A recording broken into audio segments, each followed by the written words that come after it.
Kuweba ng Pututan po ito, napakagandang lugar. Ah,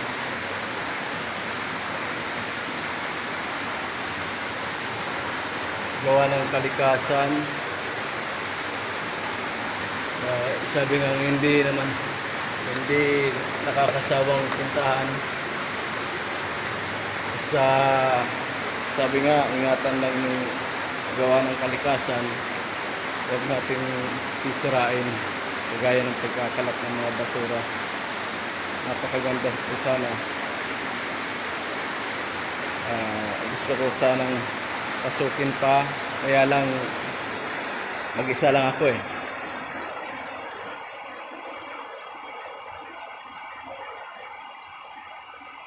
Wow.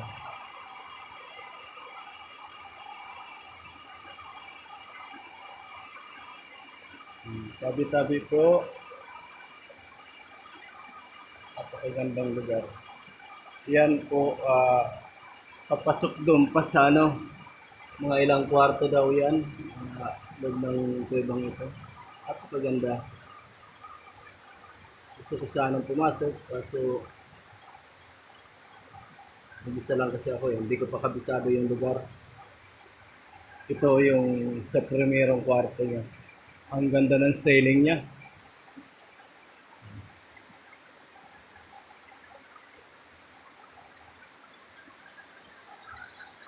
Balik tayo dun sa pinakabukana.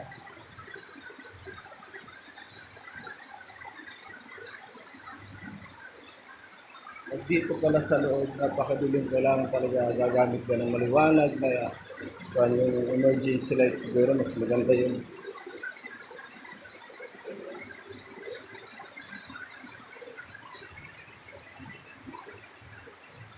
Bukana ito, unang bukana ng Guheba.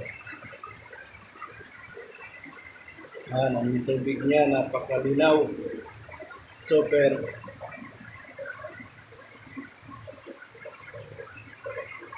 Itong tubo na ito, PVC pipe, nandun sa pinakadulo.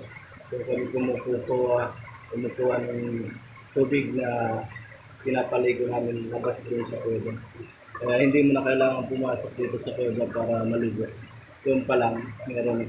Pero dito, okay din na. Napakalinis niya, napakalinaw. Sana wag lang sisirain ng ibang mga pumupunta dito, yung mga kabataan ng minsan may mga pumupunta dito, pinagtatapon lang yung mga boto ng pinag-inuman nila. Dapat sana dadalhin pa rin nila pag-alis nila para hindi magkalat yung basura at manatili yung kagandahan ng lugar na ito.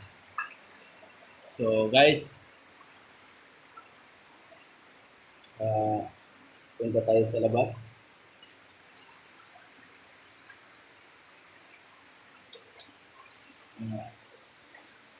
Ito yung pinaka-mukha na. So, kumbaga yung unang pinunta natin, yung unang kwarto ng Guheba. Ito yung pinaka-mukha na. Napakalaki. Ang tubig, napakalinaw. So, ito sana ang dapat pagyamanin ng iba pang darating na henerasyon. Ang ating hayaan masira ito para makita pa nila. Yan po ang ceiling ng Kuweba ng Pututan. Napakaganda.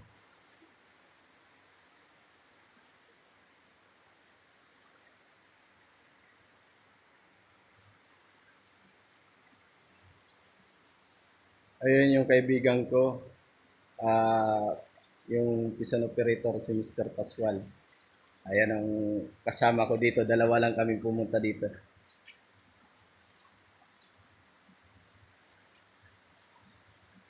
Kabrad ko din yan. Ayan siya. Naglalabot, maliligo na rin. Guys, pagmasdan nyo yung gawa ng kalikasan. Ang napakaganda.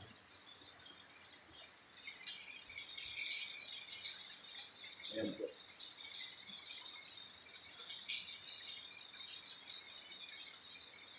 ay stalactite. Laki niya na. Nagdugtong na sila halos siguro sa haba ng panahon. Dugtong na yung stalactite at saka yung stalagmite. So lumaki na siya. Nagdugtong na yung galing sa baba at sa taas. Napakaganda. So, guys, paano? Happy viewing. Eh, maliligo na rin ako. May pasok pa ako, may trabaho pa ako. Sunod naman ulit.